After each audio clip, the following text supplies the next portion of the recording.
A laser is a mechanism that amplifies and focuses light into a coherent beam. The ingredients you're going to need for this experiment include a few samples of water. We're going to be using local pond water, tap water, and some dog water. You could also use dirty bath water. Oh, that's gross. For equipment, we're going to need a small plastic syringe, A couple of glasses, and most importantly, a strong green laser. Now in this case, we're using one that's just under 5 milliwatts, but the stronger the laser, the better picture you're going to get. Although we're not dealing with anything hazardous in this episode, it's never a bad idea to wear gloves and an apron or lab coat to protect from spills and splashes. Also, you should never shine a laser directly in anybody's eye, as this can cause permanent retinal damage. First step we're going to need to do is fill up our syringe with one of our water samples. Now you should keep in mind that between samples you should probably flush the syringe out so you don't get any cross-contamination. So for this step, we're just going to fill it up with a little bit of water. The next step in your experiment is to take your two glasses, place them side by side on your table, and then take your syringe and balance it between the two glasses. Next, you're going to press down on the plunger very gently so you have a droplet of water dangling from the bottom of the syringe. The next step should be done when your room is really dark. Aim the laser at the syringe and bring it downwards until the dot of the laser intersects the water droplet and you see a projection on your wall. The first water sample we're going to look at is the water sample from the pond. As you can see, there's quite a bit of life floating about in this little water droplet. The second sample we're going to look at is the tap water. In this sample, there's nothing floating in our water, which means it's very clean. Our final water sample is the sample we took from the dog's water dish. There's actually more microbial organisms and other particles floating around in this water than there was in our pond water. So next time your dog licks you, you know what's in its lick. Let's look at this experiment a little closer. First, we need to understand how a laser works before we can understand what's happening in our experiment. Inside a laser is a collection of atoms. When we pass electricity from the battery in our laser through these atoms, we excite them into producing light. Once one atom produces light, it stimulates the other atoms to do so as well. The light produced in this reaction is bounced back and forth through the atoms between two mirrors. As the light bounces, it forces the atoms it passes by to produce even more light. This reaction will happen over and over until we have tons of light stored up. If we open up a little hole in our laser, we let out the collection of light as an intense coherent beam. This is known as a laser beam. So how does a laser beam allow us to magnify the things in our water? When the laser beam enters the droplet of water, the droplet acts as a spherical lens, refracting the light and causing a magnified image on the wall. When the light is magnified through the droplet, it casts shadows of anything that is floating inside the water. This is how we can see all the small organisms and other particles floating inside the dirty water. There will be a lot of turbulent movement initially in the droplet. If you wait a little while for the movement to settle, you will be able to see the natural movements of the microbial life inside your droplet. So for example, the cells of a red onion. And we're actually going to turn a phone into a microscope. We're going to use the camera on the back, and using a lens, you're going to be able to see amazing things and then really quickly send them on Snapchat or Instagram to all of your friends so everyone can see the magic of the microscopic world. You're going to lead, again, your laser pointer, but not all of the laser pointer, just the lens right at the end where the light comes out. So now we've got just the lens of the laser pointer, and this is acting just like the water droplet in the last example. It's just diffracting those light rays. So now it's time to attach it to the tiny camera on the back of your phone. I find, as with most problems, that blue tack is the best solution for this. I need a light. I'm using a head torch here. Don't stare at the lights for too long. And then I need a microscope slide. So I found some clear plastic lying around. I'll snip off part of that and stick this to my light with, guess what, more blue tack. Time for the onion. The reason we're using onion is because, one, it's a plant, and plant cells are surprisingly large actually. It can be just about 1/10 of a millimetre or so, which compared to animal cells is really quite large. And also red onion, the red is a natural pigment, that's why they're so good for you. But it means that you get a lot more contrast between the different cells, as you'll see in a minute. Unfortunately, red onion does mean that you start to cry as soon as you start chopping it up and preparing it for a microscope. So if I just get so overwhelmed by the science, I just love microscopes so much. It's actually just the sulfur dioxide gas from the onion entering my eyes, dissolving in the liquid of my eyes, forming sulfuric acid. Of course, an acid in your eyes is a bit of an irritant, so the tears will start flowing as you just get so involved in the science.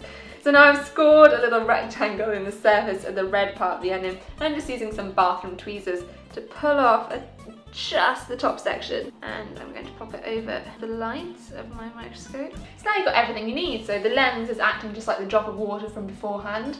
You've got a bright light instead of from the laser, it's coming from this torch. So it's just time to put them together. There we go. Isn't that fantastic? So what you can see there are the purple cells, which are filled with probably anthocyanins or some purple dye. The white borders around the cells will be the cell walls that don't have any of that red pigment.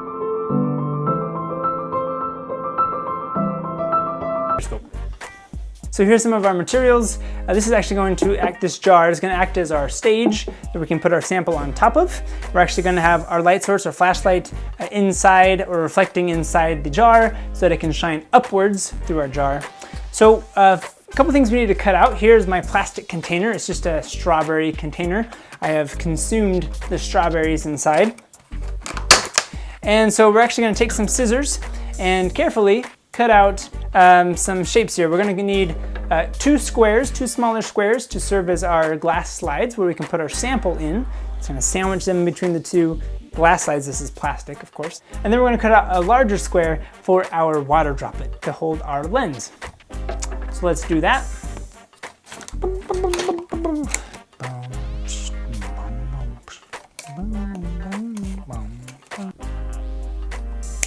Okay, so here are my first two shapes cut out. These are going to be my plastic slides that I can then put my sample in between and then put a droplet of water or something and then sandwich them with the other slide.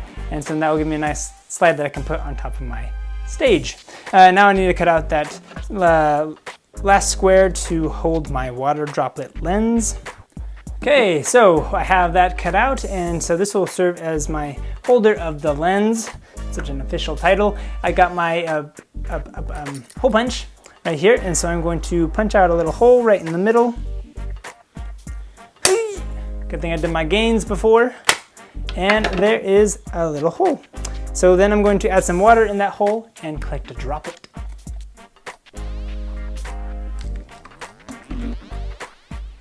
Alright, so with the light source, you can do a couple of things. If you have a weak enough flashlight that's small enough, you could actually just stick it in the jar and shine it straight up. Of course, the concern would be that the flashlight might be too bright and hurt your eyes. And so actually what I'm going to do is shine the flashlight off to the side of my jar and then use some aluminum foil to reflect the light upwards so that it shines straight up through my sample. So I can take some aluminum foil and then I'm going to kind of fold it into sort of a wedge shape so that it can reflect that light.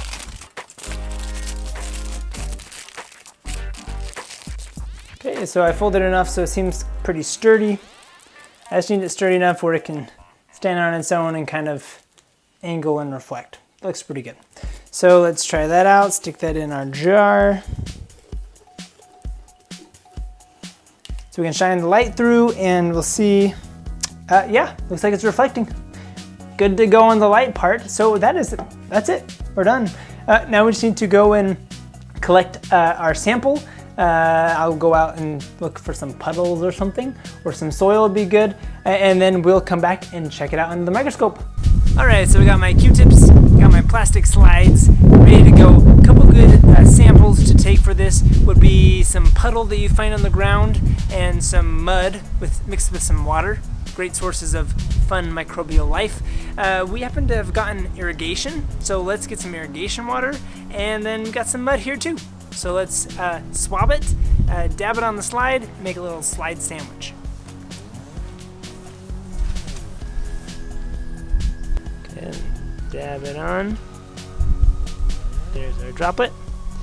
Then we seal it with that. Made ourselves a slide sandwich, perfect for a microscope. All right, so we got our slide. We can pop that onto our stage here, pop, and then turn on our light. Voila.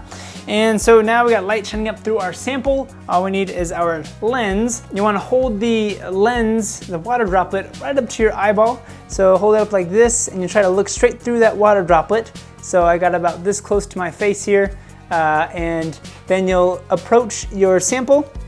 And as you get close, you should see things start to magnify, and things may be a little blurry at first. As you get closer, it might get a little more in focus. So you may have to kind of go up and down to see how high up you need to be for it to be in focus. And then you can just kind of move around and explore your sample. The problem here is it's going to be kind of wobbly. That's just the nature of having it on a plastic container. So one thing that I do is I grab a pen, actually 2 pens, and put it up on our stage here. And a pen is actually a good height above your sample, so you can rest your lens on the pens, and there's a good chance that it should be pretty much in focus at that height. And so you can just bring your eye up to your water droplet and look on through. Come see what's happening.